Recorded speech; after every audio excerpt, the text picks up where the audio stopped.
I'm like a double agent in this event, since I'm both in the organizing team with Bessy's Global South group, but also I'm part of eMBeD's team working in this publication. So it's really exciting to finally have this panel with Zeina and Amara, who I'll introduce in a bit. But first, I would like to talk a bit about the importance of this project and of this publication.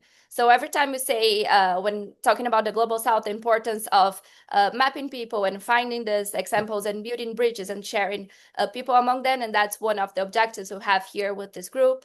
And I remember when I first started my behavioral science career, I was working in São Paulo City Hall and doing like one of the first units in our country and figuring out how to do that. And I would absolutely devour our behavioral science materials, books and papers and reports, all of that. But at some point, we started to face really specific challenges of like how to convince government counterparts or what would be the best things to test in the context that didn't seem quite adapted to what we would read, or how to manage implementation challenges with, I don't know, not having structured data and things like that. And it was back then when I met Amara, who was then working at the Cape Town government, and also Zeina, who had like a lot of experience in a lot of global South countries. And it was so important to see really great top of the line examples of that science being applied in context that are similar in some ways to what was used, but also so different and had such a lot of variety in that. And I think uh, this curiosity to exactly map what are the differences, what are the similarities, what are the trends and the common traits that we find when applying behavioral science in government in the Global South is one of the main topics that we're going to discuss today. So who are these behavioral science units in government in the Global South? What are they working on? What are their challenges and learnings from applying evidence in non-weird contexts? That's what the eMBeD, Mind, Behavior, and Development team of the World Bank has been working on in the next volume of the Behavioral Science Around the World report. You might have been familiarized with the previous ones, such as the Mind, Behavior, and Society seminal report of 2015. And now we had to our upcoming volume, Mapping Global South units. And to introduce that and have a really interesting conversation, we have here Zeina. Zeina Afif is a senior social scientist at the World Bank's Mind, Behavior, and Development team. She focused on leveraging behavioral insights to enhance women's financial inclusion and employment, tackle youth unemployment, and improve public service access. She also is an adjunct professor at Georgetown University and a visiting senior fellow at the London School of Economics. And she has an MBA from George Washington University and an MSc from the London School of Economics in Behavioral Science. So welcome, Zeina. We're thrilled to have you here. Thank you And, for having me. and as our host, we have Amara. Amara is the president of Bescy and the lead of the Global South Group. Amara currently works at the World Health Organization in the Behavioral Insights Unit there. And she has also previously led the capacity building team at UNESCO Mahatma Gandhi Institute for Education, Peace, and Sustainable Development in India, and has over 10 years of experience in the public sector in South Africa, working also with behavioral insights. So, Amara, it's with you now. Thank you so much, Flora. And wow, just such a nice crowd on the call. And I'm really excited to be talking about this particular topic, as you can hear, quite close to my heart. And I think such a pleasure again to be talking to you, Zaina. You know, we don't always get a chance to sit down like this, and I think it's been quite a long time since we have. And really thrilled to be talking about your flagship publication, Behavioral Science Around the World. So this one is your fourth edition. You've done, as Flora said, one volume on Global South units, or at least Global North units, thinking about the behavioral sciences. You've done one on international organizations, which was a very interesting read. And then finally one on public health in 2024. But I think for me, you know, what I'm most excited about is this one, which is explicitly focused on the Global South. And I think as I was sort of going through some of the documentation, I was wondering to myself, you know, why did you choose to focus specifically on the Global South? And why now? So first, thank you so much for having me, and I'm so glad to know this network exists and is so popular with hundreds of participants, or maybe thousands, focusing on the global south. I think that's such an important network to have, and so big thank you for having me.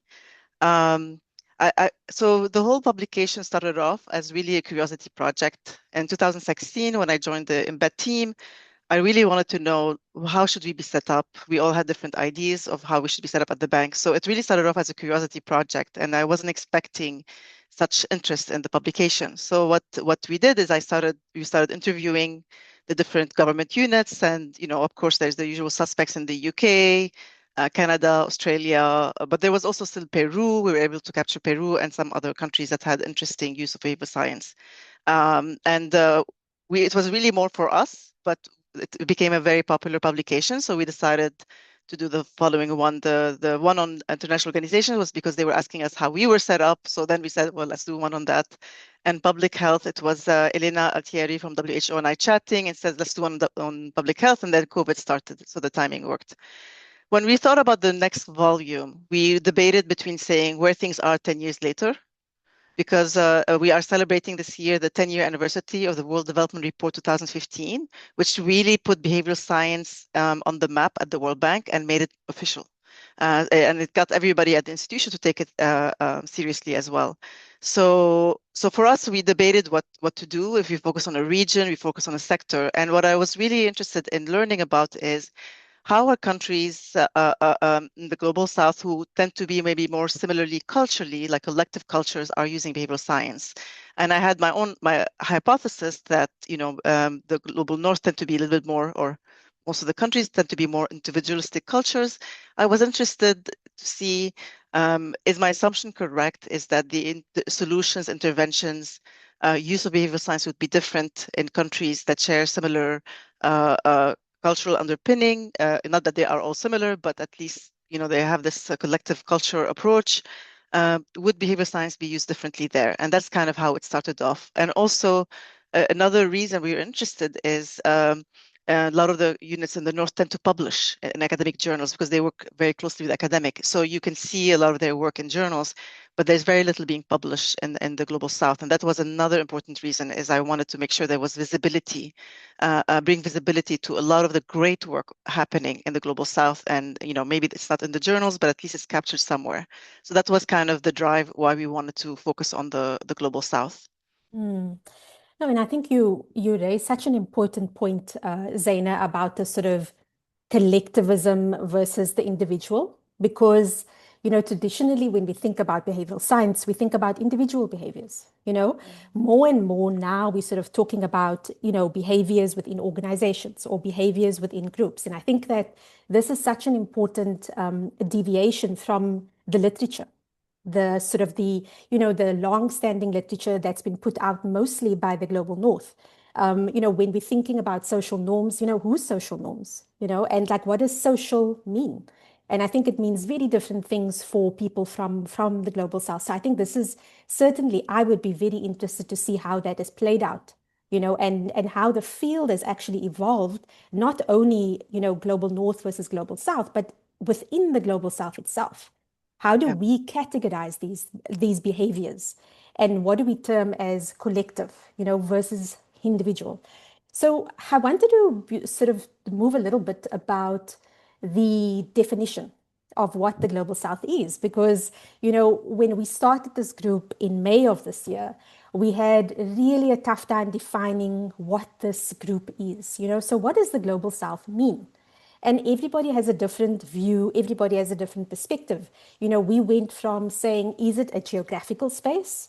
Is it to do with the economy? Is it to do with social inequalities? Is it everything?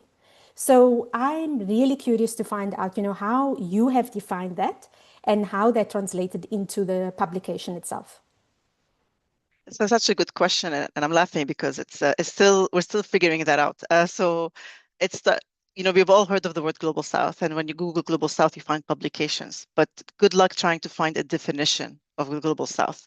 And I think there was one UN trade agency that actually had lists what the global south countries are. So even though we all use it as a shortcut, as a shorthand for or heuristic, a lot of people, like, we don't have the same definition of what it is as the global south. So even I looked in the World Bank, we don't have a definition for global south, even though we have publications that talk about the global south. So that's been kind of an interesting journey for us as we are trying to figure out which countries should be under this label. And there's still actually discussions internally whether we should use the label global south or not. But for us, we kind of took it more like geographically, and there was one of the from the 1980s one description that is basically geographically excluding few countries like the Oceania's countries, and then Japan and Israel. But it was really interesting for us, and again, by the time this goes to print, we may have a different label than the global south. But it is it is not there is not we couldn't find a really clear definition. So if any of you know, please do share it with me. Absolutely, and please do share it with us as well, because I think we all kind of trying to define, and it just isn't a definable term. And in fact, I'm okay with that. I'm actually okay because the global south is not homogenous. It's not one kind of people or one kind of culture. The beauty of working in and living in the global south is that we are so diverse, and it's about really celebrating that diversity, which makes it, of course, complicated, but also super interesting to be there because, from one day to the next, things change. You just never know what you're going to get. And I think that's what makes it so, like, just super interesting to be able to say, like, actually, I have no idea what's going to happen in 6 months' time. In fact, I have no idea what's going to happen next week. But nonetheless, I'm going to roll with it. And I think that that's what really makes it exciting. So when you sort of thinking about this publication, and you've looked across all of these countries, what are some of the trends and the similarities that you have seen coming out of the case studies or the regions? And what are some of the key focus areas for Global South governments? So one thing I think that was interesting for us is that there is a shift away from nudges to something more institutional. You are seeing a lot of these countries looking into more how do you institutionalize behavioral science? Again, we're not studying the North. I'm not saying this is not happening at the North, but if you think kind of like where behavioral science is in some of those countries, it is really still emerging. Some countries like Singapore, they've been doing behavioral science for a while, so they're a lot more mature. Then and then India as well has been doing behavioral science for a long time as well. So there's a certain maturity in some countries versus others. One thing well, I'm working at the World Bank. I'm not surprised by this, but they are working on really like challenging issues. They're working on system issues and challenging issues, and there's a lot of focus on inclusion, on equality. So they're dealing on things such as female labor force participation, such as ensuring that minority groups has access to services. So what I like is that they are working on difficult challenges like gender-based violence, like open defecation. So they are tackling challenges that have been sticky, difficult to address, that standard policy tools aren't necessarily able to resolve. So that's one thing that we found is interesting in the study, is that they are working on kind of like difficult topics. Another thing that I have my cheat sheet here, so if you see me looking, it's just I don't want to forget important points. Another emphasis is the focus on upstream diagnostics. There's a lot more diagnostics being done that we saw early day on with the global North or original countries. There was a lot more kind of going straight into RCT and solutions thinking. And what we're seeing a lot in the global South is there's a lot of time and investment in diagnostics and really understanding the problem. And focusing on the right problem and then doing a thorough diagnostic. So that's something that was a very nice surprise that we found in the data. And also another important note is many of these teams are actually very small, and they're actually delivering really impressive impact. So we're seeing they're not necessarily large teams. There are some units might have large teams, but majority of them are actually very small.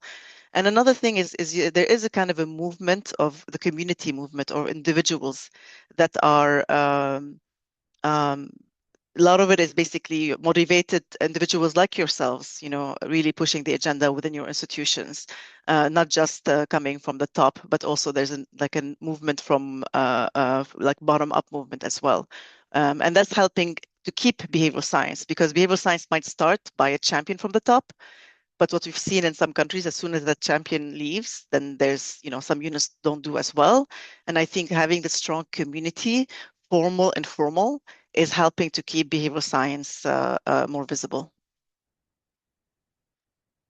Yeah, I mean, you raise such important points here, and I think I can also relate to it. Coming from a sub-regional government before and doing work with very small teams, but working on really hard stuff. So Yeah. when we look at these sort of intractable problems, like you mentioned GBV, like we worked on violence prevention, which is in itself such a big topic. But really trying to see how we can influence behaviors to actually, make it implementable to policy. And I think this is the nub of the issue in terms of how do you create that space to actually say, listen, we have this big problem, it's huge. But how do we look at it, chunk by chunk? And I think what, even within my experience, I found that you were able to really test things and see what works. Whereas, if you're only going from a policy space, it's a policy, it gets developed, but it goes nowhere. It sits on somebody's like sort of a shelf. Whereas I think we're actually able to say, this is the evidence, this is what we tested, and this we can see, okay, works or does not. And I think that is the beauty of it. And I think when we think about the process of this, and you were also talking about the diagnostics. Again, absolutely true, because in the global south, you don't have money to waste, so it's important to understand, okay, what is the problem that we actually want to solve?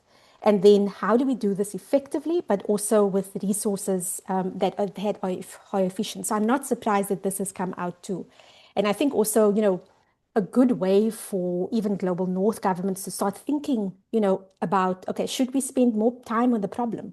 Understanding really what is happening rather than just jumping to the solutions, which is obviously easier, but doesn't always heal the effects that we want.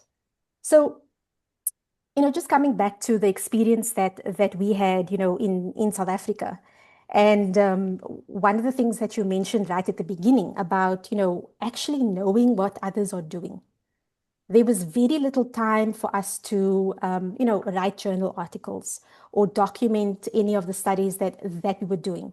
And not because we didn't want to, it was just because there was no time, there was no bandwidth, and things change so quickly that you just don't have the time and the energy for it. So when you were putting this together, what was the most difficult thing about putting this publication together and in particular country selection? So I have to give a huge shout out to Faisal Naru, because his work when he was at the OECD, he did the first map of behavioral science around the world, mapping all the country, all the units and functions. And since then, the OECD published a new one, and then he published another paper, an excellent paper that talks about the units and the map. And we really relied as a starting point on his map. We cross-referenced it with the OECD list as well. So that was a starting point. But we also, went through LinkedIn, to kind of get the word out there, get people to start filling up. And it's interesting because we said the Global South, and of course we had, people from Canada filling up the form, like people from different countries, everybody, like filling up the form to be part of it. So, which kind of reminded me that definition, not everybody's, the definition, but also people want to share what they are doing. So I think the first part is, even though we had the list of the countries, we didn't necessarily have the list of the contacts as well. So that was also another challenge, is finding the right people, because we also wanted to talk to the people. We're still the World Bank. Everything we publish, we want to make sure is cleared by the government, right? So we want to make sure we have the right authority to be able to share with us the information and clear the content before we actually publish it. Another challenge we face is actually some of these units no longer existed. And that was, Faisal's paper was published in early 2025. So it's not like, it's such a long time ago. And already we've seen some units have shut down. But it's not necessarily all a bad story. Not all of them have shut down, as you expect, because behavioral science is no longer interested. There are some interesting stories that we hope to capture in the publication where actually behavioral science was mainstreamed in the institution. So maybe you no longer need a unit. Maybe there's enough being invested to make sure that policies are designed correctly and programmed. So that's what we're hoping to capture. So right now we're focusing on the units that do exist. The next step is we are interviewing people who used to work in units that have no longer exist. So if you know someone or you were one of those, please do reach out to me. We'd love to capture your experience. We do not plan to talk about the country or the unit. We want to talk about it more as a collective experience, unless we have the green light from the government to say which unit in which country. So we want to kind of share the story about why some of these units have shut down and what is some of the advice they have for other governments interested in investing in behavioral science.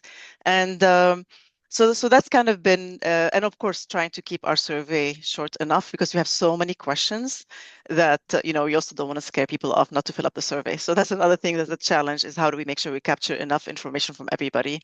Another thing is we really wanted to capture impact. But as you know, not everybody, like how many RCTs done? What was the impact? And we really wanted, like there was an interest in the team to quantify this, to be able to say, here's the impact of behavioral science. But not every unit is capable of sharing that level of data, disclose this much information. Not every government, has the same kind of disclosure policies. So that's also another challenge, is we wish we could quantify and say, here's the actual impact of behavioral science in those countries. But we at least have like examples of RCTs, experiments done from each country that we're able to showcase 3-4 different examples of some of the impact they've had. No, really interesting. And I think your point about finding the right people is so key. Because often, you want to also get the official story and then maybe also find out, what was driving that and why are some units still in existence and others are not. And I think your point about the mainstreaming is so important because, in some instances we did find that, for example, even if I think about my own previous unit, we incubated and then handed it over to a ministry. So that's kind of like, if you think about where you want things to go, that's generally the first prize. So I think those are some of the things that will be really useful to understand, and there will be an opportunity even for this group to really input into that survey.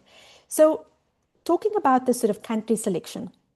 So I've noticed that you've profiled Saudi Arabia. You've also profiled Singapore in terms of being on that list.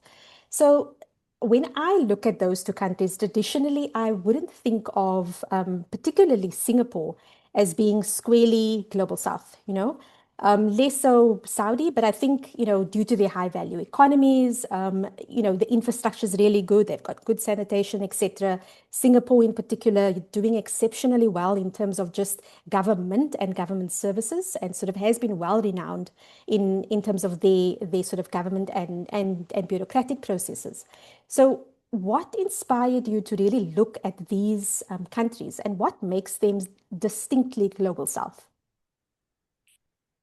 Excellent question again, Amara. So again, at the beginning, we were just looking, map-wise, and we just sent the survey, and it's basically based on who we heard from back. And we heard, we had great input from both countries, Singapore, Saudi Arabia, Brazil, others as well. But you're right, they are kind of, you may not put them in the same context as some other countries, but there are certain things that they have in similarity beyond the economic side. And for us, what was important is, there are certain maybe contextual things such as culture norms, social structures, state capacity, governance models that would maybe be different from Western experiences and could be informative for countries for other countries that non-Western countries. And also we feel like they might be facing similar questions around identity, social cohesion, rapid modernization, migration, demographic changes. These are things that a lot of the global South countries are facing, and we wanted to see what has worked with them. And also there's so much yes, there are countries that are wealthier, they can do a lot, they can set up units, invest in it, but it doesn't mean they're not facing challenges themselves in setting up behavioral science units and mainstreaming it. So there's also something to learn about, instances where, they have faced challenges as well, and how did they resolve it? Also, they are developing, for me, there's, for example, Saudi Arabia just published a glossary of biases in Arabic. This is the first of its kind where there's an actual authority can come and say, here's a language that you could use, where a lot of Arabic-speaking countries can now benefit from, and use a similar language. So there's definitely investments that these countries are making that I truly believe are going to benefit, globally, other countries with similar, languages, cultures, or structures. So that was really kind of the motivation on making sure to include them in the study. Yeah, no, absolutely. And I think coming back to our earlier point about the diversity, because even in one country, you can have sort of high levels of inequality. So you Yeah. might get really, really wealthy people and really, really poor people. And I think it's this diversity of just everything that really makes the global south the global south. So really interesting also to think about the lenses and coming back to the definition, because currently, it does seem as if there's no definition, but actually that might be a good thing because things are evolving and it will continue to evolve as we go. So it might just be, adding things, taking away other things until we get to a rhythm. And I think that is something that, in the global south will always be evolving. So I want to sort of end us off, Zeina, just on my last question, which is really just looking at wondering why, when you are thinking about your work, so thinking about the work that you've done in the World Bank generally, and working in the field. I know that you've worked in many, many different countries in the global south, in the behavioral science field. So when you sort of compare what you've done more generally to what has come out of this publication and the research for this volume, how does it compare and how would you say, that sort of gels? So, because a lot of our projects are in the, developing context, but also we do a lot of technical guidance for, countries such as, Saudi Arabia and others, Kuwait and others. We have what one thing is that everybody wants to deal with the difficult channel. So I think there is the one thing that we're seeing in our experiences as well through the data we're collecting is that the interest in tackling challenging topics. I mean, when I first started working in behavioral science, I was excited to work on energy efficiency and energy recycling. Actually, I was so excited. I came back from LSE wanting to improve, recycling, and there was very little interest in that. But who came knocking on my door? They're like, "How can you reduce gender-based violence in this country? How can you bring social cohesion in Iraq after ISIS, left? How do you improve social cohesion in Lebanon, when the Syrian refugees, were there?" These are very difficult questions in Kuwait. How do you encourage youth to work in the Kuwaiti youth to work in the private sector versus in the public sector? These are very challenging problems. These are not things where a nudge would solve. And you see some similarities happening in the global south. Again, they are tackling really complex issues. A lot of the countries are dealing with social protection systems. How do you make sure there's inclusion, that people are actually accessing these services? So that was one thing that was, kind of similar. Another thing is that I want to learn more about from the global south is how do you make behavioral science stick in government? Like we go and advise governments, help them set up, we do training, we do capacity building. All of our projects are not, the way we work is we work with the government on the projects because we want to do transfer of knowledge. We want to make sure that what we leave, the teams we've worked with are able to carry the work without us. So that part, my experience working with a lot of governments is that transfer of knowledge, that setting up behavioral science units or these functions isn't easy. Behavioral science is not easy. It's sold as sexy and easy, but it's not to have that behavioral mindset. There is a huge mindset shift, and it's very hard to do that when people are spending most of their time having another job. So a lot of the people we work with in behavioral science that we're trying to build capacity have a full-time job. So this is on top of it. And this is why now we are focusing on how do you incorporate behavioral science in the policy life cycle itself? So it's not an add-on.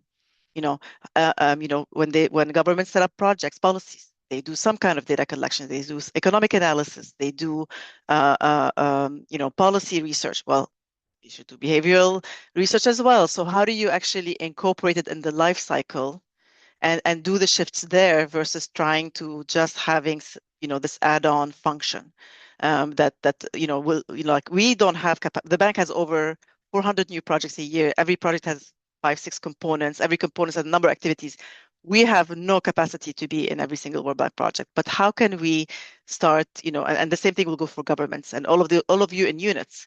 How do we scale behavioral science without having to scale and have big, large units? And I think with AI today, this is something that I'm feeling, very encouraged about, that maybe AI is going to help us kind of create the shortcuts to the know-how to everybody who can use behavioral science. So mainstreaming it in policy life cycle, but also giving the tools that are easy to use for people to start getting used to thinking behaviorally versus having to know this huge knowledge base, like many of us have done studying them to be able to think behaviorally. Mm. Yeah, and I think your point about, people, small teams, but then also small teams that have other jobs. Yeah. So when it comes to behavioral science, it's almost seen as ad hoc or an add-on and doesn't get the priority that it needs. And I think what you're saying about sort of embedding it into the policy life cycle is very important. We were doing quite a lot of work with the OECD, with Faisal as an example, where we were thinking about how do we embed, behavioral science into the policy making process, into the legislative process, so that you have regulatory impact assessments that come at it from a behavioral perspective. So you are forcing ministries and people within ministries to think about, okay, what are the unintended consequences? What behavioral things do I need to consider before I actually take this through cabinet? And so these are the little things that also really help to be able to spur people on to think, when I'm putting together my budget, in my annual plan, how do I make it behaviorally informed? And I think at each of these sort of mandatory points in government, so whether it's budget making, or whether it's plans, or whether it's laws and regulations and policies, it becomes systematized, so that you basically make sure that you're kind of putting it in there without telling them, okay, this is actually behavioral science standalone. Because I think that the minute you do that, people are going to be like, no, we've got other problems. And I think that this is so, so critical. So thanks, Zaina. I think, it's quite evident from our conversation, that this is only the start of your work. And I think building on all of the good work that has been done by the OECD, by Faisal's unit at that time, many, many others. And I think, particularly focused on Global South units. And I think this is going to be a seminal flagship publication for us to sort of build on as we go. And I think while we know that, as I said, the Global South is, of course, not a one big, homogenous group. We have differences, we've got challenges, we've got a multitude of opportunities as well. And I think importantly, this means that we also have things to celebrate, because there's so much good work happening in the field. And really for us to say, okay, besides all of the challenges and the difficulties, what are those things that we can celebrate? And how do we do that, as a collective? And you talked earlier about, this network from the bottom up, thinking through, there's this intrinsic motivation for practitioners, academics working in the field to say, okay, how can I actually contribute to my society? How can I contribute towards the broader Global South sort of objectives? And I think that this makes us, quite distinct from the rest of the community. So really wishing you and your team all the best as you pull together this publication. We know it's not easy, and I'm hoping that this group in particular can contribute towards that. So now's the really nice part where all of you are able to ask Zaina any question you like, of course within reason, but maybe just while people, so please feel free to sort of put your hand up. I do see some questions in the chat, and I'm sort of going to go to that straight away. Zaina, there was a question from Liz Barker. She's from our environmental group here at Bescy. She wanted to know when the report will be out. So when will that happen? And then also her second question was more on the technical part. Is she's saying, Can you talk about some of the most effective methods you've seen in case studies for diagnosing or understanding the problem from the research that you've already done? Sure. So we're hoping to have this publication ready in the spring. We are planning an event to celebrate 10 years after the World Development Report was published and to kind of look back. So we're trying our best to have this event is happening towards the end of March. So we're hoping our best to have the publication ready by then. And I'm sorry, the second question was? Liz was just asking about, some of the most effective methods you've Yes. seen in terms of diagnosis. So if you go to our website and maybe Flora, I don't know if you can Google it quickly if you don't mind, but we have put together this like diagnostic toolkit for natural resource management, how to help people trying to increase take up of productive activities for rural women. And that really documented our approach for behavioral diagnostics on how to do it. It's a mixed method research, we try to do.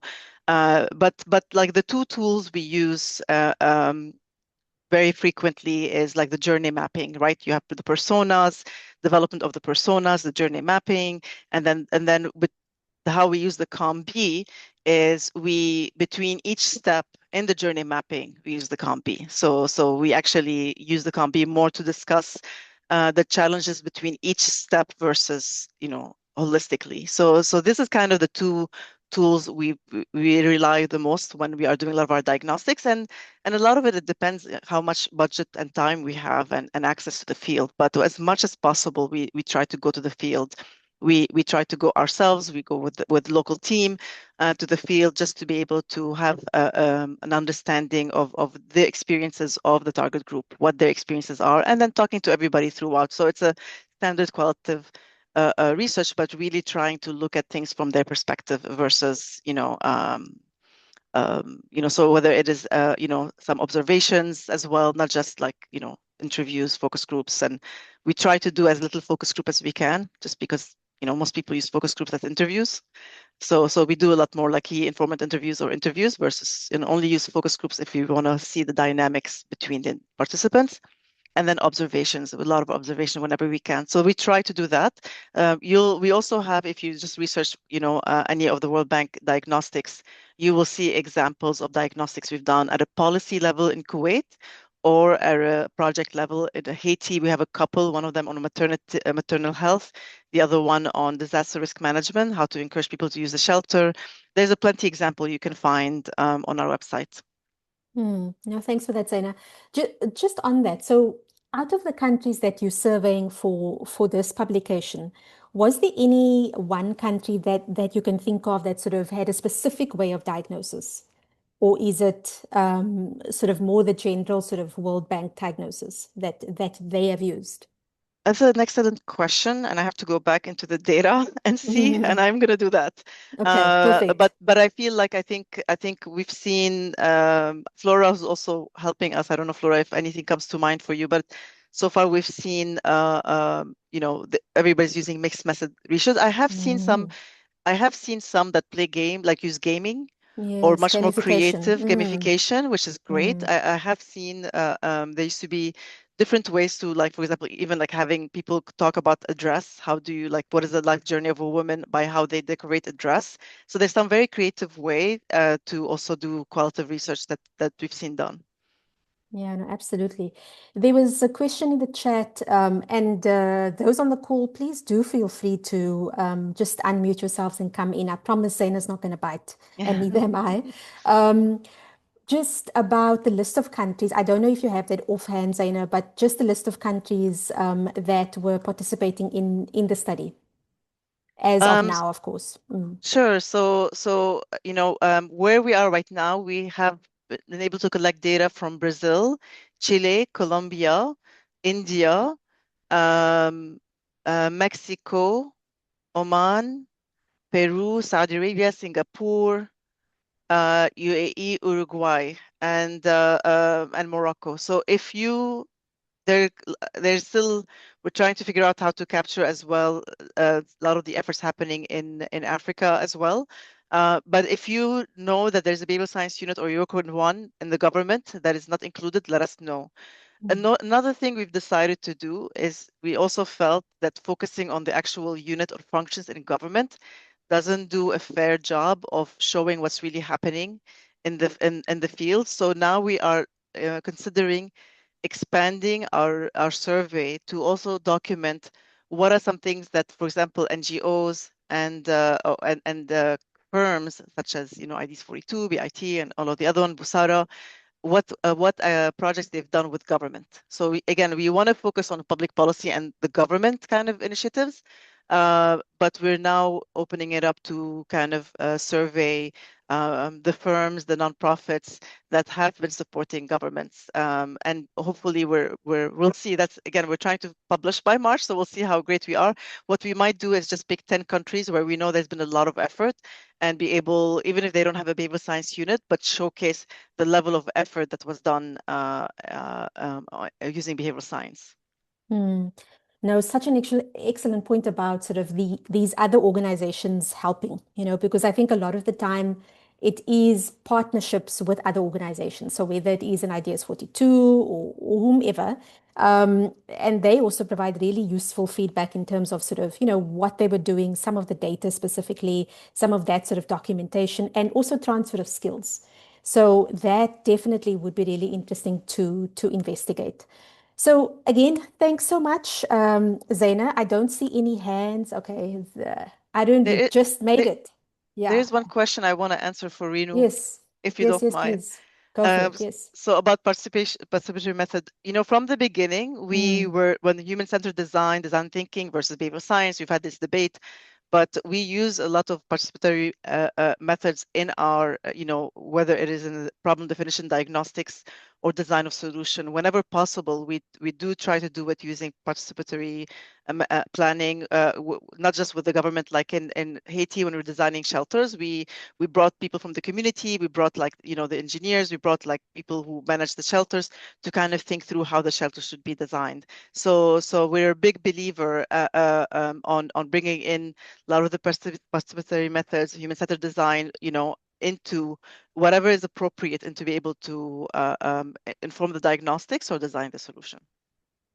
absolutely. And we actually had a whole webinar on that in our previous sort of Bescy event, where we talked about sort of authentic ways of co-creating with communities, because this, of course, is such an important part. So some people may not be able to read, they may be illiterate, and I think being able to get their voices, again, coming back to your point about bottom-up approaches, becomes super important within the Global South.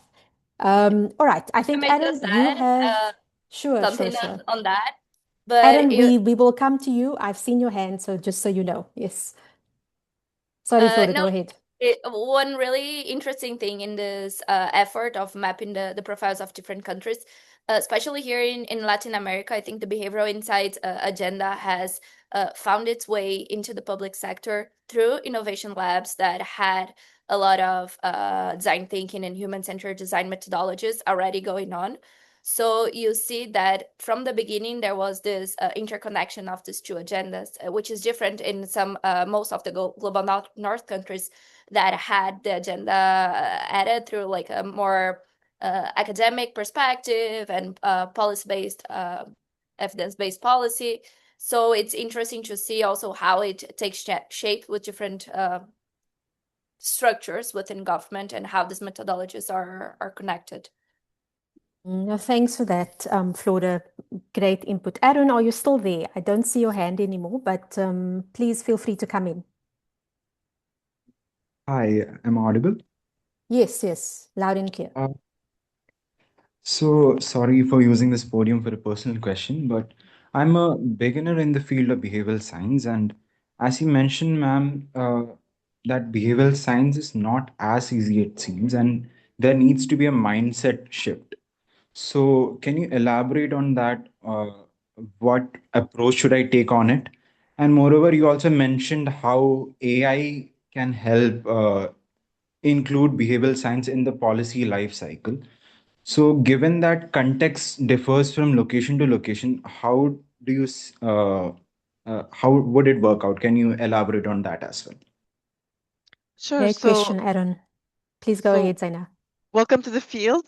It's great to see more people joining it. And I think there are some great online courses.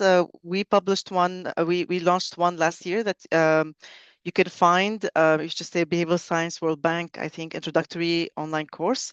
I think this just helps you kind of learn more about the bank's framework, which I really love. It's and I had nothing to do with it, but I really I've come to really appreciate it. It's thinking automatically socially mental models, but it tells you like how do you actually start having that shift of mindset yourself. But and also I don't want to mean it's like very hard, but I meant to say it's very hard for people in government who already have full-time jobs to start doing behavioral science. It's just that we were lucky, for example, at the World Bank, all of us are doing it full-time. So we have the space to learn, we learn by doing, even though I had studied it.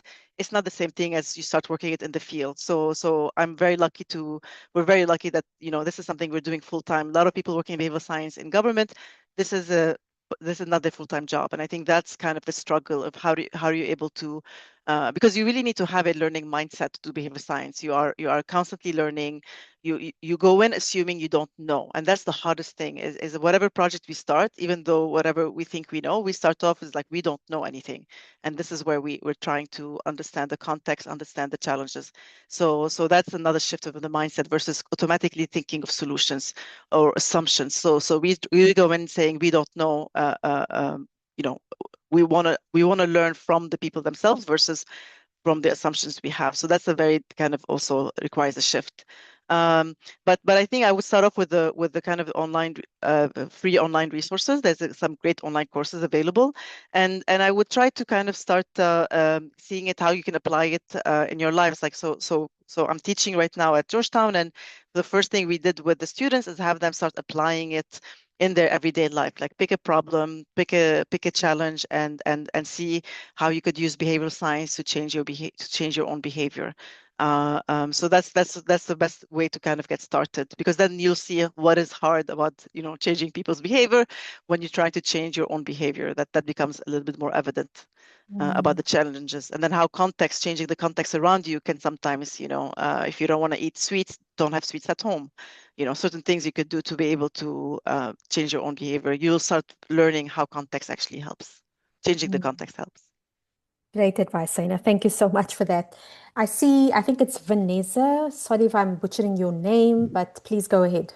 Thank you so much. Zeina, fellow LSE alumni, so amazing to hear you in person. And I'll also I'll be very quick in terms of my question, because you mentioned the sort of difference between the collective and individualistic underpinnings, in the application of behavioral science. Will you also look at, we've got WEIRD, as in the abbreviation, are you looking at something of a summary or framework to put that together in terms of what difference we can see in the global South? And, as a half Filipina as well, it's something that I'm really passionate about, that we amplify that voice of, well, how is it in that part of the world?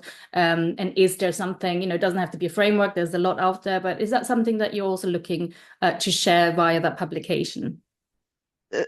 Excellent question, Vanessa. I think this is something, because we ask people what framework they use and if they create their own. So we are capturing that, but at the same time, we are working with a government that is trying to develop their own framework. So and what they want to take into account, things such as religion, household dynamics, so things that are not that usually show up when you do diagnostics, because you're capturing that information. And what they want to be able to do is explicitly look into what is the role of the community, the household, religion plays around these policies or this behavior. So it'll be interesting to see how the specific government develops it, and hopefully it'll become public, because I think these are the kind of things we need to see of how do the framework look. Are the existing frameworks sufficient, or do we need to make certain things, have new framework, or do we need to make certain things more salient or explicit when you're applying a behavioral lens to a problem in a non-WEIRD context? Yeah, absolutely. Because you go into any community, so how households and it differs between, Southeast Asia or just the global South. So that's something that I would be really intrigued to see what's being captured there. But I'll be in touch regarding, the sort of Philippine side. I've not heard it through your list, and that's something where I'm very active with our team over there in behavior design That and would be great. application. So if you see a message or email, you've got a face to put to it. But thank you to the organizers and specifically Zeina for really putting on a great webinar today. Thank you, and thanks to all of you guys. Actually, like this behavioral science would not exist if it wasn't for every single one of you pushing the agenda, learning about it, and doing it in your jobs, whether is it as a full-time behavioral scientist or whatever jobs you guys are going to have. Behavioral science could be mainstreamed and used in your day-to-day work. That would be one advice I have to everybody: is maybe you're not a full-time behavioral scientist, but bring behavioral science into whatever work you do. Thank you so much, Vanessa, for your questions. Really, really useful. And also really great to know that there's a whole behavioral science team in the Philippines. So Yeah. I might also be reaching out for that. We'll do that. Navtej, I think it is. I'm gonna sort of give you, I would say, 30 seconds because we are gonna have to close out soon. So please go ahead. Please do make it brief, and then we'll hand over to Flora just to close us out for the day. Hi, Zeina. Good evening. Basically, I'm Jayesh. Actually, that's my son's name. Actually, I'm Jayesh. Zeina, I'm thankful, thankful for to you. You arranged, arranged Tasmia Rahman gave a Yeah. lecture in our international conference on behavioral economics. Really thankful for that. And just one question. I just have in mind, especially especially in the country like India faces a lot of urban congestion problem. This problem actually there's deep rooted problems, and sometimes something which is historical. And how can from your experience, how this urban congestions can be some sort of solution can be find out at behavioral science perspective. That is something, a country like if you look at, we are from Bangalore. If you look at Bombay or any city, city like metro or tier 2 cities, every cities we have this problem. Could you just explain on that lens, if behavioral perspective lens on how World Bank interventions on these kind of, is there any interventions happening or something? Yeah. So if you don't mind just giving me I want to make sure I answer correctly. Urban, you're saying deep-rooted urban issues. Can you just give me like one example? Urban congestion, I mean, mainly this Condition, traffic yeah. congestion, migration. One is the traffic congestion, and the another one is rural urban migrants faces lot of problems. The finding spaces, especially if you look at construction workers, a lot of construction happening. Actually, city built by migrant workers, but there is no space for them to live a decent life in cities. One is that, and another one is a big traffic problems. So these kind of problems, how you handle, how you look at, from the behavioral economics perspective. And along with that, I would like to add that we actually, Jay, sorry, I'm going to have to stop you because I only gave you 30 seconds and now I'm giving you 2 minutes. So that's, I'm going to have to be strict. My apologies. But Yeah. let us just take that one. We will have many, many other webinars in the future. So please do feel free to come back. But let's take your first question and then we are going to have to close out for the day. Thank you so much. So thanks so much for this question. And I'm going to disappoint you because I'm not going to talk about solutions. Again, like I truly believe that behavioral science starts with really understanding the problem and really doing diagnostics. So for me, I'd want to understand what is it a space issue? Is it a norm issues? Is it an identity issues? Is it the mental model issues? This is what I would want to know. I would want to find out is tackling like the traffic condition. Do you want to encourage people to switch to other kind of transportation? Is it even possible to ask people to switch?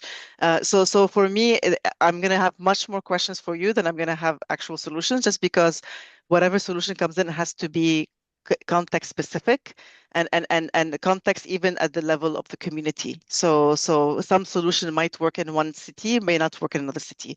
So I'm very sorry to disappoint you, but I don't have an answer for that. But I do have a lot of questions that, you know, hopefully we'll get a chance to check. Thanks so much, Perfect. Zeina, and thanks for all of the questions as well. Flora, over to you to close us out. Thanks. Thanks, Amara. Thanks, Zeina, for this wonderful discussion. And might I just add that you might be interested in the behavioral publication, because we did map a lot of municipal units that might shed light in some of the challenges that you mentioned. So first of all, we have two quick announcements.